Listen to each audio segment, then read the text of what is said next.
안녕하세요. 슬기로운 스테이블 코인 생활 청취자 여러분. 저희가 야심차게 시작했던 시리즈죠. 네이버 업비트 원화 스테이블 코인 실사용 가속. 드디어 오늘 그 마지막 이야기를 나눌 시간이네요. 네, 정말 그동안 많은 이야기를 나눴습니다. 네이버와 업비트, 이 두 큰 기업의 만남 가능성부터 시작해서 복잡한 규제 환경, 또 기술적인 부분까지요. 네, 맞아요. 사실 매번 내용이 쉽지만은 않았는데 그래도 정말 많은 분들이 관심 가져주셨어요. 네, 그래서 오늘은 그간의 논의들을 한번 싹 정리하면서 아마 가장 궁금해하실 질문일 텐데요. 그래서 만약 진짜 나온다면 도대체 어떤 모습일까 하는 거요. 네, 핵심이죠. 이 질문에 대한 답을 좀 찾아보는 시간을 가지려고 합니다. 여러분도 들으시면서 내 스마트폰 화면을 한번 상상해 보시면 더 재미있지 않을까 싶습니다. 좋습니다. 다만 오늘 저희가 같이 그려볼 그림들은 어디까지나 현재까지 나온 정보들, 그리고 여러 가능성들을 바탕으로 한 시나리오 분석이라는 점. 네, 중요하죠. 그리고 이게 특정 투자나 법률적인 조언은 절대 아니라는 점은 다시 한번 좀 명확히 하고 시작해야 할 것 같습니다. 합리적인 추론, 전망 정도로 봐주시면 좋겠습니다. 그럼요. 자, 그럼 먼저 현재 상황부터 빠르게 한번 짚어봐야겠죠? 가장 큰 변수라고 할 수 있는 네이버와 두나무, 그러니까 업비트의 협력 논의, 지금 어디까지 와 있다고 봐야 할까요? 이게 참 2025년 9월 하순부터 계속 이야기가 나오고 있죠. 주식 교환 방식이 인수다, 혹은 그에 준하는 아주 깊은 제휴다. 이런 보도들이 꾸준히 나오고는 있습니다. 네. 근데 아직 양쪽에서 네, 확정했습니다 하는 공식 발표는 없어요. 하지만 물밑에서는 상당히 심도 깊은 논의가 오가고 있다. 이게 업계에서는 다들 그렇게 보고 있는 것 같습니다. 그러니까 완전 인수합병이 될지 아니면 지분 교환 정도의 전략적 제휴일지 그 구체적인 그림은 아직 모르는 거군요. 네, 맞습니다. 그 형태는 여전히 좀 안개 속인데 그래도 뭔가 큰 변화가 임박했다는 그런 시그널 자체는 분명해 보입니다. 변화의 또 다른 큰 축은 역시 규제 아니겠습니까? 국내의 스테이블 코인 법안, 이건 좀 어떻게 되어가고 있나요? 금영위원장이 그랬죠. 2025년, 그러니까 올해 안에 국회에 제출하는 걸 목표로 법안 막바지 작업을 하고 있다. 이렇게 밝히긴 했습니다. 네. 하지만 그 법안의 구체적인 조항들, 특히 핵심 쟁점이라고 할 만한 부분들은 아직 좀 베일에 쌓여 있는 상태죠. 그렇군요. 여기서 좀 주목해 볼 만한 게 한국은행의 입장인데요. 한은은 기본적으로는 은행이 발행 주체가 되고 또 굉장히 점진적으로 도입하는 방식, 이건 좀 선호하는 듯한 스탠스를 보이고 있어요. 은행 주도. 네. 그러니까 네이버 같은 빅테크 기업, 이런 비은행 기관이 직접 발행하는 것에 대해서는 상당히 좀 신중한 입장인 거죠. 아무래도 이게 원화 기반 스테이블 코인이 갑자기 너무 큰 규모로 유통되면 혹시 환율이라던가 자본 유출입, 관리 이런 데서 예상 못한 변동성이 생길 수 있지 않을까, 이런 우려가 좀 반영된 것 같아요. 그렇겠네요. 그 규제 논의에서 또 하나 이게 참 뜨거운 감자인데 이자나 리워드 지급 문제, 이거 어떻게 보세요? 스테이블 코인 그냥 가지고만 있어도 뭔가 수익이 생긴다면 사용자 입장에서는 엄청 매력적일 텐데요. 네, 바로 그 지점입니다. 이게 일부 언론 보도를 보면요. 스테이블 코인 보유 자체에 대해서 이자를 주는 것, 이건 좀 금지하는 방향으로 가닥이 잡히고 있다. 이런 이야기가 실적 나오고 있습니다. 이제 지급은 금지 쪽으로요? 네. 근데 이것도 아직 확정된 법안 내용은 아니고요. 그냥 그런 논의가 있다는 정도죠. 해외 사례로 보면 그 페이팔의 PYUSD 같은 경우 연한 3.7% 정도 수준의 보유 리워드 프로그램을 발표했었잖아요. 네, 그랬죠. 만약에 국내에서 비슷한 식의 혜택 제공이 가능해진다고 하더라도 이게 법적으로 이자로 해석되지 않도록 용어 사용이라던가 프로그램 설계에서 굉장히 신중해야 할 겁니다. 그러니까 이자냐 리워드냐 이 용어 자체가 중요해지는 거네요. 네, 그렇죠.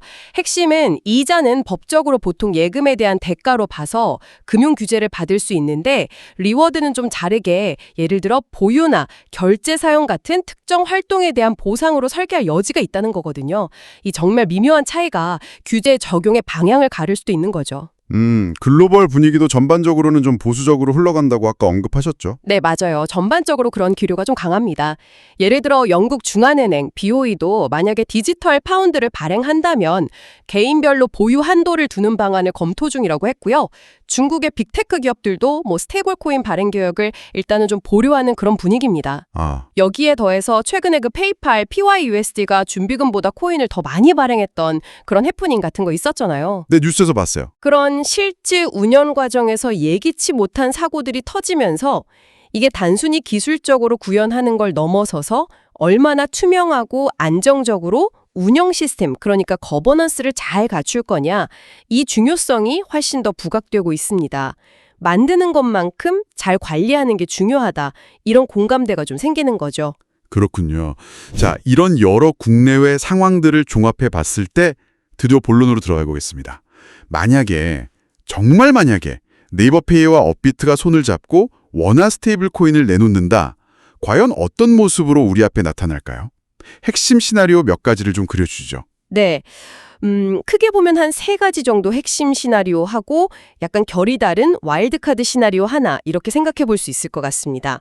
첫 번째는 가장 좀 과감하고 강력한 통합 모델인데요. 이걸 풀온 통합형 S1이라고 이름 붙여봤습니다. 풀온 통합형이요? 이름부터 뭔가 확 오는 느낌인데요? 구체적으로 어떤 방식인가요? 네, 말 그대로 아주 전면적인 통합입니다. 그러니까 여러분이 매일 쓰시는 그 네이버페이 앱 있잖아요. 그 안에 결제 수단 중 하나로 KRW 스테이블 코인이 아예 그냥 기본 옵션으로 탑재되는 거예요. 네. 그리고 이 스테이블 코인은 업비트의 거래 시스템, 그리고 실제 원화로 바꿔주는 상환 창구하고 직접적으로 아주 긴밀하게 연결되는 그런 구조인 거죠. 아, 그럼 사용자 화면에서는 그냥 네이버페이 메뉴에 카드 계좌 옆에 스테이블 코인이라는 버튼이 하나 그냥 더 생기는 거네요. 충전이나 환불은요? 그렇죠. 아주 직관적으로 보이겠죠. 충전은 그냥 네이버페이에 연결된 내 은행 계좌에서 원화를 1:1 비율로 즉시 스테이블 코인으로 전환하고, 반대로 스테이블 코인을 다시 원화로 바꾸는 것도 가능하고요. 물건 사고 취소하면 환불도 정해진 정산 주기에 따라서 자동으로 내 스테이블 코인 지갑으로 쏙 들어오는 방식일 겁니다. 와, 장점은 정말 확실해 보이는데요. 사용자는 따로 설치할 필요도 없이 바로 쓸 수 있고, 네이버페이가 이미 확보해둔 그 수많은 온오프라인 가맹점에서 바로 사용할 수 있다는 거잖아요. 맞습니다. 여기에 업비트의 그 막강한 유동성, 또 상환 능력이 더해지면 1코인은 1원 이라는 가격 안정성, 그 패깅이라고 하죠? 그거 유지하는데도 훨씬 유리할 것 같고요. 정확합니다. 그런데요, 여기에는 넘어야 할 산이 꽤 높습니다. 예를 들어서 이 스테이블 코인의 가치를 보증하는 그 준비금, 이걸 누가 어떻게 안전하게 보관하고 관리할 거냐, 은행 컨소시엄이 수탁이나 신탁으로 참여할 거냐 말 거냐 하는 문제. 네, 중요하죠. 또 아까 말했던 이자성 표현 금지 같은 규제 조항들, 이걸 어떻게 또 피해갈 거냐, 그리고 발행량이 얼마고 준비금 현황이 어떤지, 이런 걸 얼마나 투명하게 공개하고 또 외부 기관의 검증을 받을 거냐, 이런 문제들이 아주 핵심적인 관건입니다. 그리고 무엇보다도 이런 모델 자체를 허용하는 규제 환경이 제때 딱 마련되지 않으면 아무리 기술적으로 준비가 다 되어 있어도 출시 자체가 그냥 하염없이 늦어질 위험도 크고요. 어떻게 보면 가장 이상적인 모델인데 현실화되기까지는 가장 큰 허들이 있는 셈이죠. 그렇군요. 가장 이상적이지만 또 가장 어려운 길일 수도 있겠다, 이런 생각이 드네요. 그럼 좀 더 현실적인 접근법, 좀 조심스러운 접근법도 있을까요? 두 번째 시나리오는 뭔가요? 네, 있습니다. 두 번째는 좀 더 단계적이면서 신중한 접근인데요. 제휴 페쇠로프 파일럿형 S2라고 볼 수 있습니다. 페세로프 파일럿형. 이건 첫 번째랑 어떤 차이가 있는 건가요? 이건 기존 네이버페이 포인트 시스템이나 지갑 서비스 위에다가 원화랑 1:1 가치를 가지는 별도의 토큰 레이어를 하나 이렇게 살짝 얹는 방식에 가깝다고 보시면 돼요. 아, 포인트 시스템 위에요? 네, 핵심은 페쇠로프라는 점인데요. 초기에는 이 토큰을 네이버페이 생태계 바깥, 예를 들어서 다른 암호화폐 지갑으로 보내는 기능을 일단 막아두는 겁니다. 네. 그리고 네이버페이가 지정한 특정 제휴 가맹점에서만 먼저 시범적으로 사용하도록 하는 거죠. 결제나 환불 로직은 기존 네이버페이 시스템을 최대한 활용하고요. 이 토큰의 유동성 공급이나 최종적인 원화 상환은 업비트와의 내부적인 연동, 그러니까 밖에서는 잘 안 보이는 게이트를 통해서만 처리하는 방식입니다. 아하, 그렇군요.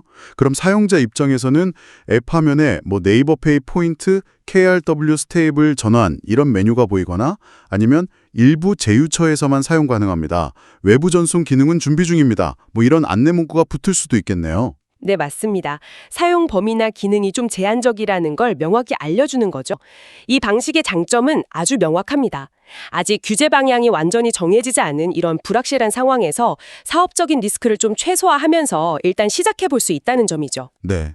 그리고 실제 사용자 경험 UX나 내부 정산 시스템에서 어떤 문제점들이 있는지 미리 좀 파악하고 개선할 시간을 벌 수도 있고요. 이전한 단점도 분명히 있을 것 같은데요. 예를 들어 외부 전송이 안 되면 이게 블록체인 기반 스테이블 코인이라고 할 수 있나? 그냥 포인트랑 뭐가 다른 거지? 이런 의문이 들 수도 있을 것 같아요. 정확히 그 점이 가장 큰 리스크입니다. 사용자들한테 이게 진짜 코인이라는 인식을 주기가 좀 어려울 수 있다는 거죠. 기술적으로는 블록체인을 활용한다고 하더라도 사용자가 실제로 체감하는 효용은 좀 제한적일 수 있습니다.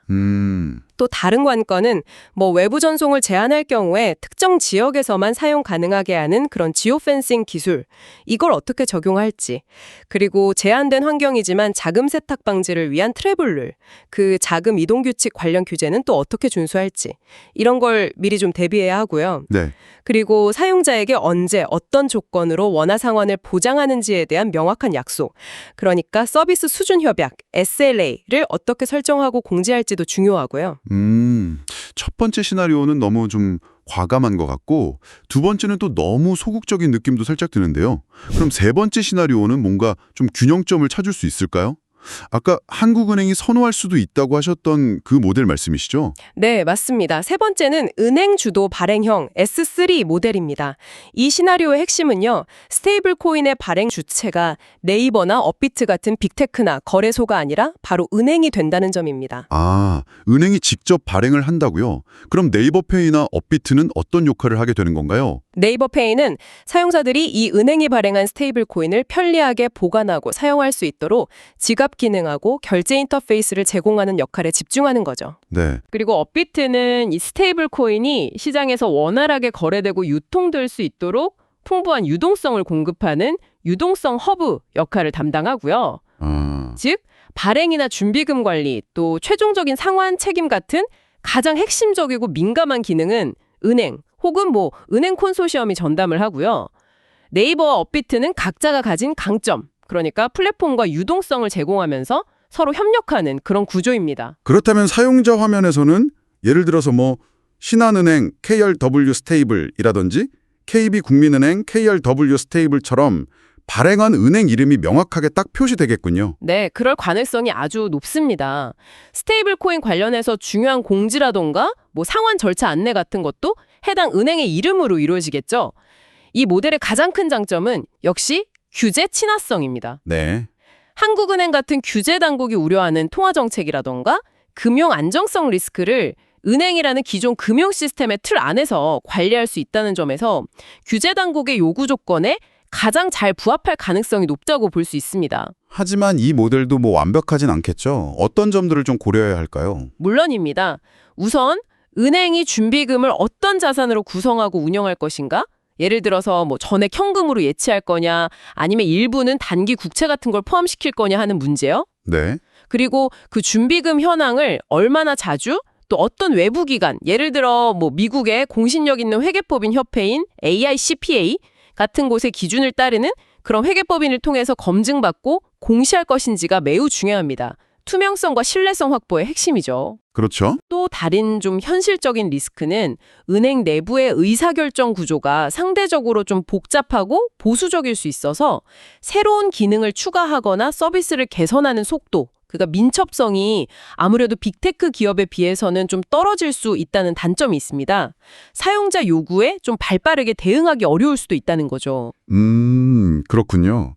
세 가지 핵심 시나리오 외에 와일드카드 시나리오도 아까 잠깐 언급하셨어요. 이건 어떤 변수를 고려한 건가요? 네, 이건 앞서 말씀드렸던 그 이자나 리워드 지급 금지 논의가 만약 현실화되고 동시에 페이팔 PYUSD 사례처럼 운영상의 리스크 관리가 더 중요해지는 그런 흐름을 좀 반영한 시나리오입니다. 네. 핵심은요, 스테이블 코인 보유 자체에 따른 이자성 리워드를 아예 그냥 원천적으로 금지해버리고 외부 지갑 전송 기능 같은 좀 부가적인 기능도 최소화해서 오직 결제 그 자체의 기능에만 극도로 집중하는 그런 모델입니다. 와, 그렇게 되면 정말 순수한 의미의 디지털 현금 같은 느낌이겠네요. 사용자 입장에서는 예치나 투자 수단으로서의 매력은 거의 사라지고 오로지 결제 수단으로서의 가치만 남게 되는 건데요. 네, 그렇습니다. 따라서 이 시나리오가 만약 현실화된다면 성공의 조건은 딱 하나로 수렴된다고 볼 수 있습니다. 바로 압도적인 결제 편의성입니다. 아, 편의성. 네. 기존의 어떤 결제 수단보다도 더 빠르고 더 간편하고 더 매끄러운 사용자 경험 UX를 제공해야만 사용자들이 굳이 이 스테이블 코인을 선택할 이유가 생기는 거죠. 다른 유인책이 전혀 없으니까요. 정말 다양한 가능성이 있네요. 그런데요, 어떤 시나리오가 되든 간에 사용자가 실제로 스마트폰에서 경험하게 될 핵심 기능들은 어느 정도 공통점이 있을 것 같아요. 예를 들어서 충전, 이나 결제, 환불 같은 것들은 구체적으로 어떻게 구현될 거라고 보세요? 네, 맞아요. 시나리오별로 약간의 차이는 있겠지만 사용자 관점에서 보면 핵심 기능들은 아마 이렇게 구현될 가능성이 높습니다. 네. 첫째, 충전하고 전환하는 거요. 네이버페이 앱 같은 곳에서 기존의 충전하기 버튼 옆에 KRW 스테이블로 전환, 1.1 이런 식의 버튼이 생길 겁니다. 내 계좌에서 원화를 스테이블 코인으로 1:1 비율로 바꾸는 거죠. 만약 S3, 그러니까 은행 주도형이라면 발행은행 이름이 같이 표시될 수도 있고요. 아, 네. 둘째, 결제할 때요. 온라인 쇼핑몰이든 오프라인 상점이든 결제 단계에서 카드, 계좌이체, 네이버페이 포인트 같은 옵션들 옆에 KRW 스테이블이라는 옵션이 추가되는 시기일 겁니다. 만약에 리워드가 허용된다면 이자는 아니더라도 결제 금액의 일부가 포인트처럼 추가로 적립되거나 아니면 결제 수수료가 면제되는 형태가 될 가능성이 높습니다. 직접적인 이자 지급이 아니라 사용을 촉진하기 위한 혜택 형태로요. 그렇군요. 리워드 형태. 셋째, 환불하고 정산하는 부분인데요. 결제를 취소하면 전체 금액 환불을 당연하고 부분 환불도 스테이블 코인으로 가능해야 합니다. 보통은 결제 다음 영업일 D+L이나 경우에 따라서는 당일 D+0에 자동으로 내 스테이블 코인 지갑으로 환불 금액이 들어오는 방식일 거고요. 이런 환불이나 정산 정책은 서비스 약관에 아주 명확하게 고지되어야겠죠. 네, 당연하죠. 넷째, 외부 전송 기능인데요. 이 부분은 시나리오별로 차이가 좀 클 텐데 S1 통합형이나 S3 은행 주도형은 규제 가이드라인이 허용하는 범위 안에서 단계적으로 외부 암호화폐 지갑으로 전송하는 기능을 열어줄 가능성이 있습니다. 하지만 S2 파일럿형은 초기에는 이 기능이 막혀 있을 가능성이 높고 S4 와일드카드는 아예 이 기능을 최소화하거나 제공하지 않을 수도 있습니다. 아, 그럴 수 있겠네요. 다섯째, 공지하고 공시하는 거. 이게 정말 신뢰의 핵심인데요. 어떤 시나리오든 간에 사용자가 앱 내에서 쉽게 접근할 수 있는 메뉴를 통해서 매월 발행된 스테이블 코인 총량과 그만큼의 준비금이 안전하게 보관되어 있다는 월별 준비금 현황 보고서나 제3의 독립적인 회계법인이 검증했다는 감사 또는 인증 보고서, PDF 링크 형태 등으로 확인할 수 있게 해야 합니다. 네. 그 서클 USDC 발행사나 팍소스, PYUSD 같은 거 발행하는 회사 같은 글로벌 기업들이 이미 운영 중인 그런 투명성 보고 페이지 같은 걸 참고할 수 있겠죠. 얼마나 투명하게 정보를 공개하느냐가 정말 성패를 가를 수 있습니다. 네. 시나리오별 특징하고 또 예상되는 사용자 경험까지 들어보니까 결국 어떤 길을 선택하든 장점과 단점이 명확하게 갈리는 것 같습니다. 이 시나리오들의 핵심적인 차이점, 그리고 장단점을 한번 요약 정리해 주실 수 있을까요? 네, 이걸 표로 그리면 더 명확하겠지만 말로 한번 풀어보면 이렇습니다. 우선 발행하고 준비금을 관리하는 주체를 기준으로 보면요. S1 통합형은 네이버나 업비트와 같은 빅테크와 파트너 은행 신탁사가 협력하는 모델이라고 볼 수 있고요. S2 파일럿형은 초기에는 빅테크가 중심이 되는 제한적인 모델, 그리고 S3 은행 주도형은 은행 컨소시엄이 전담하는 모델로 나눕니다. 네. 그리고 외부 전송 기능을 보면 S1과 S3는 단계적으로 허용할 가능성이 높지만 S2는 초기에는 제한되고 S4는 최소화되거나 아예 없을 가능성이 큽니다. 네. 상환 책임은 S1은 발행사와 파트너가 함께 지고 S2는 내부 시스템 중심으로 돌아가고 S3는 발행은행이 명확하게 책임을 지겠죠. 네. 가장 큰 강점을 꼽자면 S1은 빠른 시장 침투력, S2는 낮은 초기 출시 리스크, S3는 높은 규제 수용성이라고 할 수 있겠습니다. 반면에 주의할 점은요. S1은 규제 통과의 불확실성이 가장 크고요. S2는 낮은 개방성 때문에 사용자 인식 문제가 생길 수 있고 S3는 서비스 혁신의 민첩성이 떨어질 수 있다는 우려가 있습니다. 그리고 S4는 리스크는 낮지만 사용자를 끌어들일 만한 유인력이 부족하다는 명확한 한계가 있고요. 네, 정말 각각 장단점이 뚜렷하네요. 네, 물론 거듭 강조하지만 아직 국내 법안 내용이 확정되지 않았기 때문에 실제로는 이 시나리오들이 조금씩 변형되거나 아니면 혼합된 형태로 나타날 가능성이 아주 높습니다. 아, 혼합될 수도 있군요. 네, 예를 들면 이런 거죠. 은행이 발행 주체가 되면서도 S3 특징, 네이버나 업비트와의 아주 긴밀한 협력을 통해서 빠른 서비스 확장, S1 특징을 추구하는 그런 하이브리드 모델도 충분히 상상해 볼 수 있습니다. 결국은 법안의 구체적인 내용, 그리고 한국은행의 가이드라인이 어떤 방향으로 나오느냐에 따라서 최종 모습은 계속 달라질 겁니다. 아, 정말 복잡한 퍼즐 같습니다. 결국 어떤 모습으로 최종 결정이 되던 간에 이 네이버 업비트발 원화 스테이블 코인이 시장에 성공적으로 안착하기 위해서 가장 중요한 성공 요인, 뭐라고 보시나요? 저는 결국 세 가지 축의 완벽한 균형, 이게 핵심이라고 생각합니다. 세 가지 축이요? 네. 첫째는 결제 경험 UX가 기존 수단보다 압도적으로 편리해야 합니다. 그냥 약간 더 나은 정도로는 안 돼요. 사용자가 정말 와, 이렇게 편하다고 느낄 정도의 혁신적인 간편함과 속도가 필요합니다. 압도적인 편리함. 둘째는 안정성인데요. 이건 언제든 원하면 1대1로 바꿀 수 있다는 확고한 믿음, 그리고 그걸 뒷받침하는 풍부한 유동성에서 나옵니다. 업비트 같은 거래소의 유동성 공급 능력, 그리고 발행 주체의 투명한 상환 약속 이행이 필수적이죠. 내 디지털 돈이 안전하다는 신뢰가 없으면 아무도 안 쓸 테니까요. 그렇죠. 신뢰가 중요하죠. 네. 그래서 셋째가 바로 신뢰인데요. 이건 투명한 정보 공개와 정기적인 외부 검증을 통해서 쌓입니다. 발행량이 얼마인지, 준비금은 어떻게 구성되어 있는지, 감사 결과는 어떤지 등을 사용자가 원하면 언제든 쉽게 찾아볼 수 있도록 투명하게 공개해야 합니다. 절대 깜깜이 울령 이런 건 용납될 수가 없어요. 네. 이 세 가지, 압도적인 UX, 확고한 안정성, 투명한 신뢰, 이 세 개의 축이 정말 단단하게 맞물려서 돌아갈 때 비로소 성공을 이야기할 수 있을 겁니다. 아, 명쾌한 정리 정말 감사합니다. 그럼 이제 마지막으로요. 앞으로 이 흥미진진한 드라마의 전개를 지켜볼 우리 청취자분들이 어떤 점들을 좀 눈여겨봐야 할까요? 일종의 관전 포인트나 체크 포인트를 짚어주시죠. 네, 앞으로 몇 가지 중요한 변곡점들이 있을 텐데요. 한 5가지 정도 체크포인트를 말씀드릴 수 있을 것 같습니다. 5가지요? 네. 첫째는 역시 네이버 두나무 딜의 공식 발표 여부와 그 내용입니다. 양사가 정말로 손을 잡기로 확정하는지, 만약 그렇다면 지분 교환 조건이나 구체적인 사업 협력 로드맵은 어떻게 되는지, 이게 가장 첫 번째 신호탄이 될 겁니다. 그렇죠. 딜이 성사되느냐 마느냐. 코인 법안의 최종 텍스트입니다. 특히 논란이 되는 이자나 리워드 지급 허용 여부, 발행 주체 자격 요건, 은행만 할 수 있는지, 비은행도 허용되는지, 준비금으로 인정되는 자산의 종류와 비율, 외부 감사 의무 빈도 같은 것들이 어떻게 명시되는지를 반드시 확인해야 합니다. 이 법안이 전체 판도를 결정할 테니까요. 법안 내용 중요하겠네요. 셋째는 한국은행의 구체적인 가이드라인 발표입니다.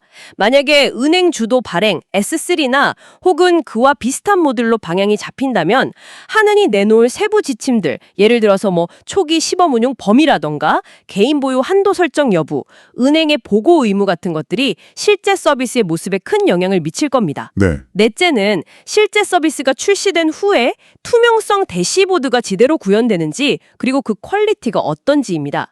약속한 대로 월별 준비금 보고서나 제3자 감사 보고서 같은 것들이 사용자가 접근하기 쉬운 형태로 정기적으로 그리고 투명하게 공개되는지를 직접 확인해야 합니다. 말로만 하는 투명성은 의미가 없잖아요. 맞습니다. 직접 봐야죠. 다섯째는 만일의 사태에 대비한 위기 대응 및 공지 체계입니다. 해외 사례처럼 해킹 시도나 시스템 오류, 아니면 준비금 부족 사태 같은 게 혹시 발생했을 때 얼마나 신속하고 투명하게 상황을 알리고 피해를 최소화하면서 사용자에게 보상하는지, 이런 것에 대한 매뉴얼이 사전에 잘 준비되어 있는지도 중요한 관전 포인트입니다. 신뢰는 위기 시에 드러나니까요. 네, 이렇게 5가지 체크 포인트까지 짚어주셨습니다. 이 신호들을 잘 따라가다 보면 네이버 업비트발 원화 스테이블 코인의 미래를 조금 더 명확하게 예측해 볼 수 있겠네요. 자, 저희가 준비했던 네이버 업비트 원화 스테이블 코인 실사용 가속 시리즈는 오늘로써 이제 마무리가 됩니다. 아, 정말 길고 또 어떻게 보면 좀 어려운 여정이었는데 이번 시리즈가 청취자분들께 어떤 의미가 있었을까요? 글쎄요, 우리가 매일 스마트폰으로 너무나 당연하게 누르는 그 결제하기 버튼 있잖아요. 그 단순한 행위 뒤에 숨겨진 돈의 디지털 변환, 이동, 상환, 그리고 이걸 둘러싼 유동성, 정산, 공시, 규제라는 아주 복잡하고 거대한 시스템이 어떻게 서로 얽혀서 돌아가는지 그 작동 원리를 좀 구체적인 사례를 통해서 함께 들여다볼 수 있었다는데 가장 큰 의미가 있지 않았나 생각합니다. 어떻게 보면 기술과 금융 그리고 규제가 만나는 최전선을 함께 탐험한 시간이었죠. 솔직히 고백하면 매회 준비하면서 저희도 정말 많이 공부해야 했습니다.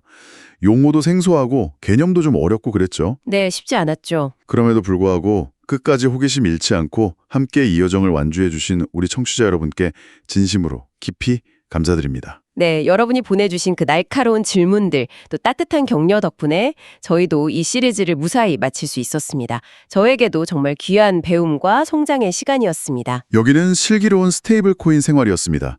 저희는 여기서 멈추지 않고요. 앞으로도 이렇게 기술이 현실 금융과 만나서 우리 삶을 어떻게 바꾸어가는지 그 가능성과 또 이면의 고민들을 계속해서 좀 깊이 있게 탐구해 나가겠습니다. 네, 더 흥미롭고 또 유익한 이야기로 다시 돌아오겠습니다.